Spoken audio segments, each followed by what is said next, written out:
Disclaimer: this story is a work of creative dramatization inspired by real-life themes of love, betrayal, and emotional conflict.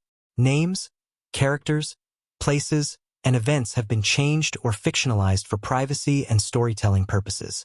Any resemblance to actual persons, living or dead, or real events is purely coincidental. This content is intended for mature audiences and should not be taken as factual or biographical. The story begins with a deep sense of comfort and trust.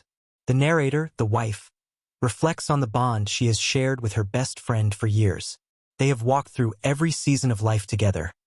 College days, heartbreaks, career struggles, and even the joys of starting a family. Their friendship is more like sisterhood, built on secrets whispered at midnight, long car rides filled with laughter, and countless promises of no matter what happens, I'll always be here for you. This best friend was more than just a guest in their home. She was family. She knew the husband well, laughed at his jokes, and even offered advice when the couple faced challenges. The wife never once thought to question this closeness, because for her, trust was the foundation of everything. Her friend helped plan birthdays, joined family dinners, and even cared for the children when the couple needed help. Every small gesture only strengthened the belief that this bond was unshakable.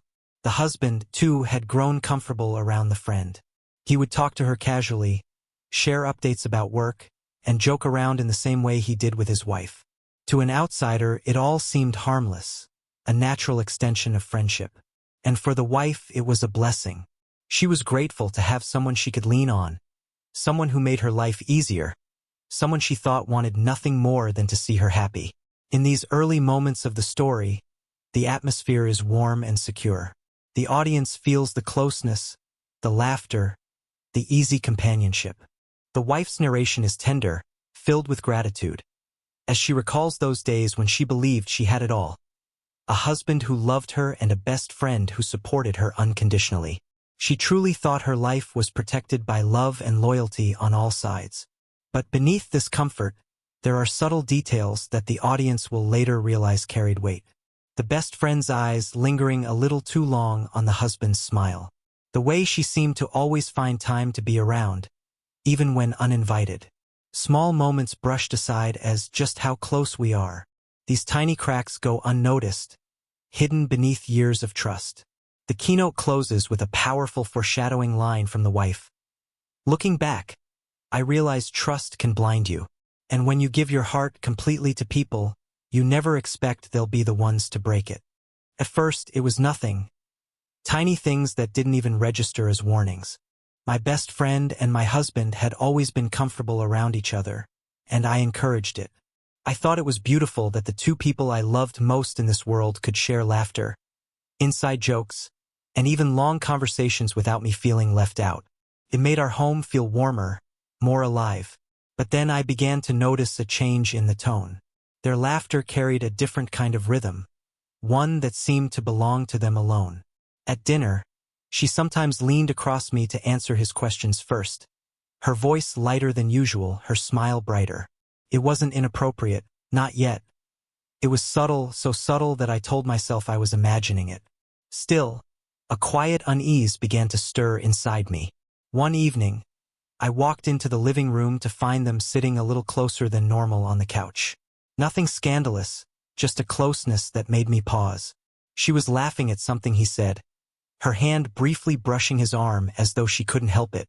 When she noticed me, she quickly pulled her hand back, and the room grew stiff with an awkward silence that neither of them acknowledged. I laughed it off, masking my discomfort, but inside, a knot had begun to form in my chest. I told myself, this is your best friend. This is your husband. You're overthinking.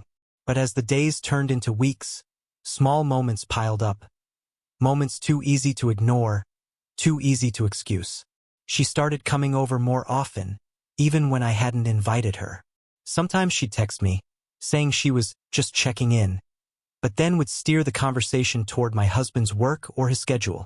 When I'd come home late from errands, I'd find her already there, sitting with him in the kitchen, coffee mugs in their hands, laughter still echoing through the walls. What unsettled me most wasn't what they were doing. It was what I was feeling. For the first time, I didn't feel safe in their presence. I didn't feel included in their laughter, even when I was sitting right beside them. It was as if a quiet shift had taken place, drawing an invisible line I wasn't supposed to notice. Late at night, when the house was quiet, I'd lie awake replaying moments in my head. The way her eyes sparkled when he spoke. The way he looked back at her, amused and relaxed, almost too relaxed. And though nothing concrete had happened, nothing I could point to and say this is wrong, my instincts whispered otherwise. Still, I silenced those whispers. I forced myself to believe in trust, to believe in loyalty, because the alternative was too painful to even consider. I told myself, don't be paranoid. Don't ruin a friendship with suspicion. But deep down, I knew. Small shifts in the air can change everything, and once you sense them, you can never quite unfeel them. It's strange how betrayal rarely comes crashing in like a storm. More often, it seeps in quietly, like water slipping through the cracks of a wall, almost invisible until the damage is already done. That's how it felt with my best friend and my husband. An erosion of boundaries so delicate, so gradual, that at first I could barely name it. The first time I truly felt the sting was during a weekend get-together. We'd invited a few friends over for dinner. The evening was filled with chatter and laughter, the clinking of glasses, and the smell of roasted chicken filling the air. Everything seemed normal until I noticed her. She wasn't looking at me. She was looking at him. Not the casual glance of a friend. Not the admiring look of someone appreciating a joke. Her gaze lingered, too soft, too warm, too personal. And when his eyes met hers, something unspoken passed between them. Like an electricity I wasn't supposed to notice. They both quickly looked away, pretending nothing had happened, but I had already felt it. The worst part was that she still played her role perfectly when it came to me. She laughed at my jokes, she helped me clear the table, she asked about my work. But every so often, when she thought I wasn't watching, her eyes would drift back to him, and I could see that her attention wasn't really mine. Days later, another small moment cut me deeper. She had stopped by the house while I was cooking dinner. My husband was in the living room, and I heard them talking. At first it was harmless, casual chatter about work, about the news, about nothing at all. But then I heard her laugh. It wasn't just laughter. It was that soft, drawn-out kind of laugh women save for moments of intimacy. When I walked in, I found them sitting close, her hand resting too comfortably on the armrest between them. She pulled it back quickly when she saw me. I wanted to scream. I wanted to demand, what is happening here? Why do I feel like the outsider in my own marriage? But I didn't. I swallowed my fear and pretended not to notice. Because once you put suspicion into words, you can't take it back. And I wasn't ready for the answer. Instead, I tried to convince myself I was imagining it. I buried my instincts beneath excuses. She's just comfortable here. He's just being polite. I'm being jealous. But every subtle gesture, every stolen glance, every inside joke that I wasn't a part of, felt like tiny cuts, invisible but painful. It wasn't a physical betrayal, not yet. But emotional betrayal doesn't need a kiss or a touch to hurt. It was the betrayal of intimacy, the quiet replacement of my place with hers in moments that used to belong to us. And that's when I realized the most dangerous affairs don't begin in bedrooms. They begin in laughter, in lingering looks, in conversations that should never feel that sacred. Trust is like glass. Once it's chipped, you can never look at it the same way again. After I noticed the subtle shifts between my best friend and my husband, I couldn't unsee them. I began to feel like an outsider in my own marriage, like there was a secret conversation happening just beneath the surface, one that didn't include me. The cracks didn't appear all at once. They grew slowly, in everyday moments that once brought me comfort. My husband, who used to come home eager to share the details of his day, now seemed distracted, his mind drifting elsewhere. When I asked questions, he'd answer too briefly or too vaguely, as if his thoughts were already consumed by someone else. Even our dinners, those quiet meals that used to be filled with laughter and inside jokes, started to feel empty. He would check his phone more often, smiling at messages he didn't explain. When I asked who it was, he would casually say, "Oh, just work." But the way his lips curled into that faint smile told me otherwise. And then there were the lies. Small, almost harmless at first. He'd say he was working late, only for me to hear from a mutual friend that he had been at a cafe nearby. He'd claim he was too tired to go out, but later, I'd see him laughing with her on social media, tagged in a group photo I wasn't invited to. It wasn't just him, either. She, the woman who once shared everything with me, had started to pull away. Our phone calls grew shorter, our hangouts less frequent. When we did talk, she seemed guarded, as if she were carefully choosing what not to say. Gone were the days when she would confide in me about her bad dates or her dreams. Now, she spoke in half-truths, and I could feel the distance stretching between us like a chasm. At night, lying beside my husband, I felt lonelier than I ever had in my life. He was there physically, but emotionally I couldn't reach him. The silence between us was no longer comfortable. It was heavy, suffocating. And every time I turned to him, searching for reassurance, I saw only walls where there used to be windows. One evening, I finally gathered the courage to bring it up. My voice shook as I asked him directly, "Are you hiding something from me? Is there something going on between you and her?" He laughed. Too quickly, too dismissively. "Of course not.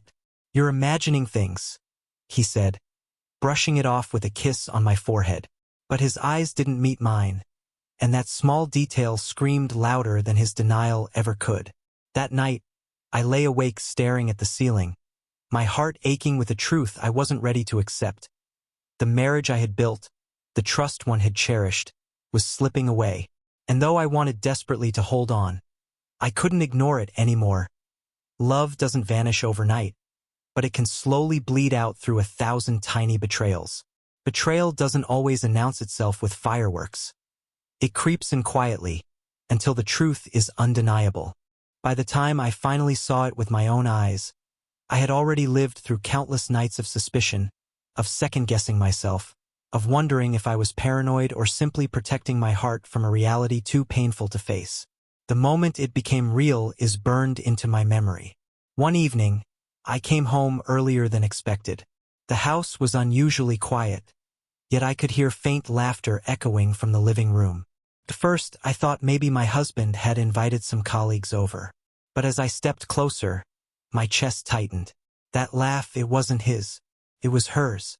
There they were, sitting side by side on the couch where she and I had once spent hours talking about our dreams. Only this time, she was leaning into him, her hand brushing his arm as if she had every right to touch what was mine. He wasn't pulling away. He wasn't even uncomfortable. In fact, he was smiling at her the way he used to smile at me. For a moment, I froze. My heart raced, my palms went cold. My mind screamed 1,000 things, but my body felt paralyzed.